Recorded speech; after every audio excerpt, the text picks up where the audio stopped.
So why do people read blogs? What's blogs' evolutionary niche, competitive advantage over others? Well, different people read them for different reasons. Our readers are a mix of lawyers, law students, a few judges, and a lot of just interested lay people. So they may have different reasons, but I think one could helpfully think of four things. One is expertise, and I shouldn't say this is true of all blogs, but law blogs. If you're interested in computer crime law, you could read the latest newspaper article by some journalist about some computer crime case, knowing that the journalist, maybe if you're lucky, has a legal beat and therefore knows a good deal about law generally, but almost certainly doesn't have a computer crime law beat.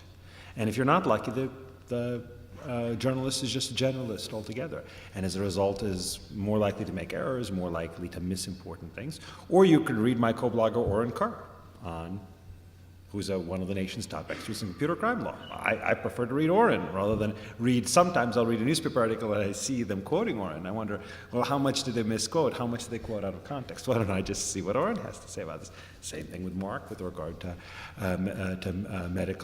medical device product liability law. Same thing with a lot of other bloggers. Just to those who are really interested in the subject, I think it's just vastly superior to typical newspaper reporting.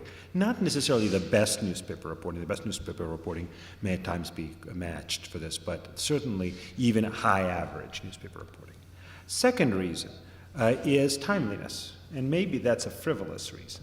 Maybe I should be willing to wait until the next day to see the accounts or to find the text of some new court decision, but I want it now. I want to go to How Appealing, and I go there several times every day and see what the new decisions are. And if there's a new Supreme Court decision, I want to read it then, I want to see what other people have to say about it right then. As I said, maybe that's frivolous, maybe we shouldn't be so slave to the 24-hour news cycle and then trying to accelerate it even more than CNN and such have accelerated it, but boy, it is. The desire, I think, is quite real. I feel it, other people feel it, and internet technologies really are very helpful for that. The third reason is specialty of coverage, and as a result, the amount of stuff you can read about your topic. That there are only a few of the really interesting law cases of any day are covered by even the most highbrow daily newspapers.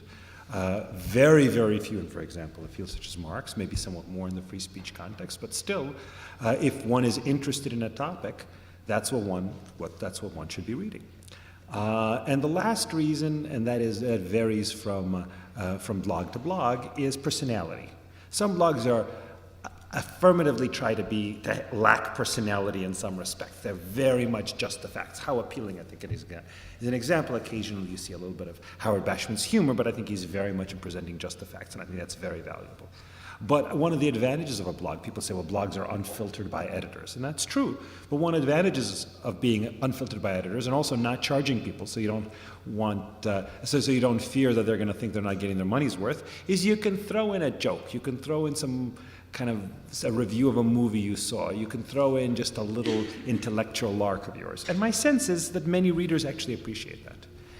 That makes for a more fun kind of connection between the reader and the author. Well, now, why is it interesting to think about these four things? Well, one thing that people sometimes try to think about, especially when it comes to law and how law affects blogging, or excuse me, how law should treat blogging, is to think what the analogies are to blogging among other media. What I like to think of is I like to think of Howard Bashman as a newspaper, and most of the rest of us as magazines. It's true we're mostly opinionated, but that's nothing new in the media. Certainly it used to be most newspapers were opinionated. Nowadays there's something of a professional norm of objectivity, and how much that's enforced, it's hard to tell, but certainly that's not so for magazines. So you could think of blogs, as a magazine that has a particular specialty area, some broader, some narrower, but that is delivered much more cheaply and much more timely. And I think if one does think about that, I think it helps us think through some of the issues that that arise. So let me just close by talking about a couple of legal questions that sometimes comes up. One is just very simple. Is it okay to cite blogs? People used to ask that. The answer is it is mandatory to cite blogs. Cite them as often as possible. Say, well, but it's just a blog. Well, it's not a law review article. Sure, it's not a law review article. Articles in the New York Times, articles in the New Republic are not law review articles. But if you, for example, if you see an article by Cass Sunstein in the New Republic on some topic and you think it's worth citing in an opinion, or if you're a scholar and think it's worth citing in an article, you'd have no reservation about doing that. The same should apply to blogging. On to the more legal. People say, well, should bloggers be treated as journalists or not? Well, usually it doesn't matter. First Amendment protections are extended to people whether or not they're journalists. But say for purposes of the journalist's privilege. Well, many of these privileges they vary from state to state, but they talk about people who write for newspapers, magazines, or other periodicals. If I'm right that a blog is just like a magazine, it seems to me quite sensible to treat it for the purposes of that law as a magazine, or at least as an other periodical. On the other hand, if it just says newspapers, and especially something like, say, daily newspapers, well, then maybe the result would be different. Finally, these people have expressed some concern about what they call, I think quite incorrectly, ex parte blogging. Bloggers who are lawyers blogging about cases that they're involved in. I should say, as a matter of disclosure, I do that on occasion. Don't do that very often, but I do that sometimes. And people complain, well, that's sort of an unfair way for bloggers to reach the judges outside of the adversarial process. Well, there are people write law review articles, people write op-eds in the Washington Post. I think it's pretty routine among those who have access to the Washington Post op-ed page in the lawyer community to, when there's a case of theirs that's safe upon cert, to write an op-ed, hoping that there'll be some interest. But even independently of hoping there's some interest, write about it because for example, they work for the ACLU and they want to advertise to the world what the ACLU is doing and perhaps persuade legislators that there's a problem, persuade the public that the ACLU is worth supporting. I think that's very useful stuff. I do think that just writing a personal letter to a judge about that, that's clearly ex parte because that is not visible to the world.